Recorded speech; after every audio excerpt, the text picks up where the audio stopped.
quelques films, James Wan s'est imposé comme une figure majeure du cinéma d'épouvante et plus largement de genre aujourd'hui.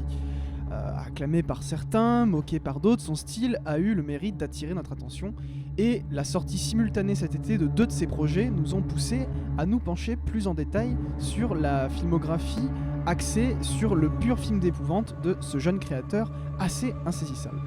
Donc nous allons analyser les films d'épouvante de James Wan, tous très cohérents et révélateurs d'un savoir-faire particulier et d'une vision de l'horreur au cinéma que nous allons tenter de mettre à jour et de décortiquer pour comprendre l'influence qu'ils ont aujourd'hui.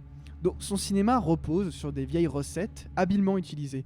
Wan cultive dès ses premiers travaux un goût pour les ficelles classiques revisitées pour surprendre le spectateur, le prendre à revers et provoquer en lui un frisson qui naît de l'inattendu. En 2004, il fait ses débuts fracassants en adaptant pour le grand écran un court-métrage qu'il avait lui-même réalisé 1 an plus tôt.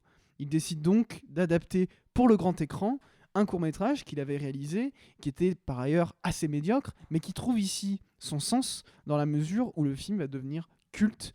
Et c'est un film qui aura marqué toute une génération de cinéphiles qui l'ont découvert en salle. Vous allez écouter dans quelques secondes la musique et je pense que vous allez reconnaître.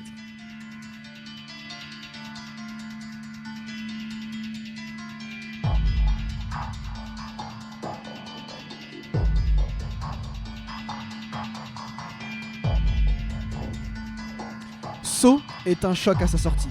Thriller en puzzle pervers et angoissant, Wan fait preuve d'une maîtrise ahurissante de la mise en scène oppressante et du récit manipulateur qui fait plonger le spectateur dans une angoisse grandissante, jusqu'au twist final. Twist qui deviendra d'ailleurs une de ses marques de fabrique. Twist imprévisible et violent. Devenu un poncif du genre et du reste de sa filmographie, on a souvent parlé de ce film comme du premier torture porn, à savoir un sous-genre décrié dont l'intérêt repose sur la simple satisfaction de voir de la violence hautement graphique à l'écran.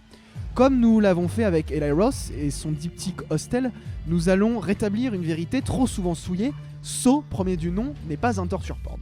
Et n'en a pratiquement aucun aspect d'ailleurs. Il ne faut pas confondre ce premier opus avec le reste de la saga, dont les films sont plus minables les uns que les autres.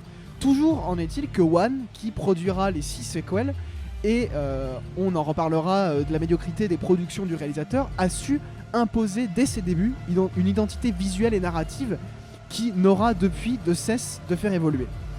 Dès 2007, il réoriente sa filmographie en se tournant vers un sous-genre qui deviendra sa marque de fabrique, c'est-à-dire le film d'épouvante surnaturelle, avec un film pour le coup raté. Du moins, Dead Silence n'est pas à la hauteur de son concept, à savoir l'histoire d'une marionnette de ventriloque hantée par l'esprit de son ancienne propriétaire. Donc film à concept intéressant mais qui est assez maltraité. Donc si le film est mauvais, poussif et ridiculement prévisible, quelques effets bouts de ficelle chers à James Wan fonctionnent. Et la fin, encore un retournement imprévisible, vous fera véritablement fondre le cerveau, vous faisant éclater au visage la perversité et le malaise qui est capable de faire James Wan, mais surtout voilà, la perversité dont peut faire preuve ce cinéaste parfois délicieusement outrancier dans le glauque. La même année, il réalise le film de vengeance Death Sentence avec Kevin Bacon en père de famille endeuillé vengeur, film assez violent et radical qui s'éloigne de l'épouvante pour plonger dans une horreur plus réaliste et acerbe, l'occasion pour Wan de dresser son portrait d'une Amérique vengeresse dont l'absurde course à la punition n'est que la cause de ses malheurs meurtriers. Pour nous, le vrai tournant se fait en 2011 avec le succès commercial de Insidious. Non seulement le film devient une référence en matière de films de maison hantée et de possession infantile, sorte de croisement entre l'exorciste et la malédiction, mais il assoit aussi un système de production qui permet au cinéma d'épouvante, peu cher à produire et souvent très rentable, de squatter à nouveau régulièrement les salles obscures. Ce film d'enfant hanté, parfois terrifiant, parfois barbant, permet surtout de mettre le très grand public face à ses angoisses.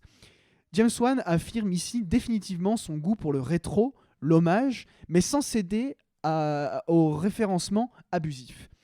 Tout ce dispositif de regard vers le passé ne vise qu'à un dépouillement rafraîchissant du cinéma de genre pour mieux préparer son évolution.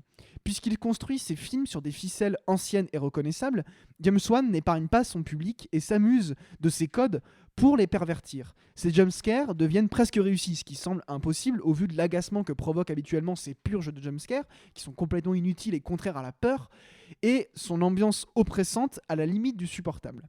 Le pari est relevé, James Wan a réussi à faire frissonner les spectateurs du monde entier. L'évolution arrive à son apogée pour nous en 2013 avec le délicieusement tétanisant Conjuring, les dossiers Warren, film somme dans lequel le réalisateur organise une foire aux fantômes dans une maison hantée absolument parfaite pour cette histoire inspirée de faits réels qui met en scène une famille en prise avec des esprits malveillants qui font appel au célèbre couple Warren, chasseurs de fantômes.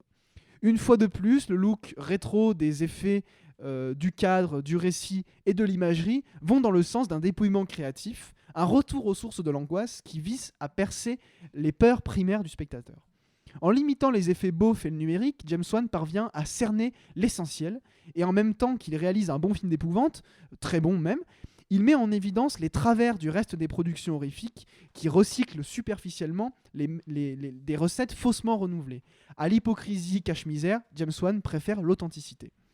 Il existe aussi un James Wan producteur qui propose du moins bon, des suites insupportables, notamment les suites de Saw qu'il a produit, mais dont le pitoyable Darren Lynn Bousman, d'ailleurs rarement un réalisateur aura aussi bien porté son nom, fait de la soupe complètement indigeste, mais surtout Annabelle, réalisé par le chef-op John R. Leonetti, dont on a bien assez parlé comme ça dans cette émission, et Le Ridicule démonique, qui est un film absolument minable, qui sont deux films clichés assez pathétiques qui vont à l'encontre de la simplicité efficace de Wan, sur laquelle donc c'est des films sur lesquels on ne va pas plus s'attarder.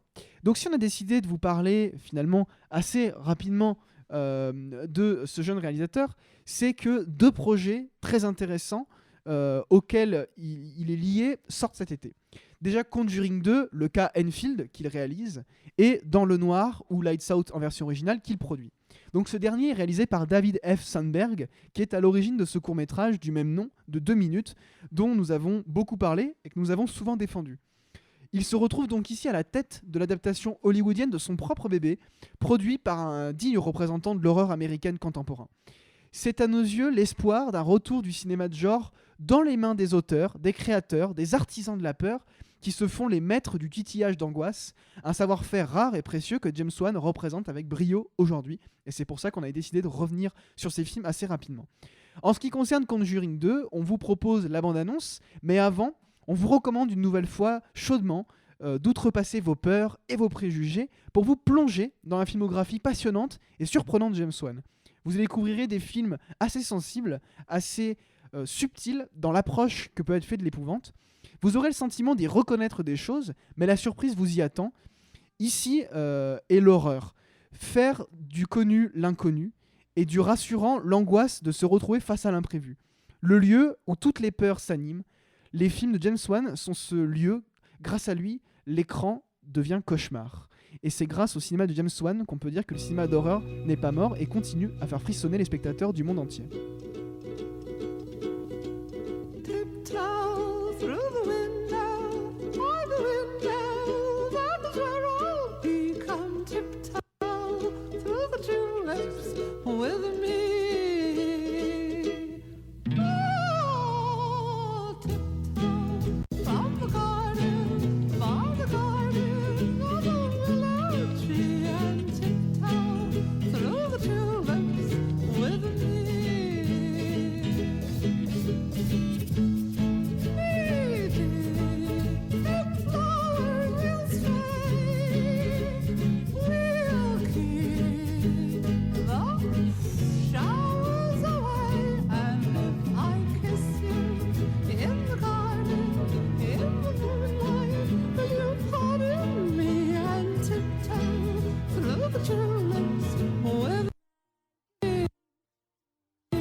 Does it ever say things just to you that you can only hear? Yes.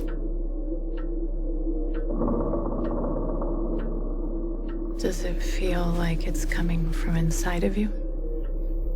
More like it's coming from behind me. Like I'm being used.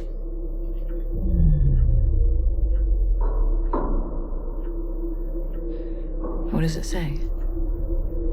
It said it wants to hurt you. When did it say that? Right now.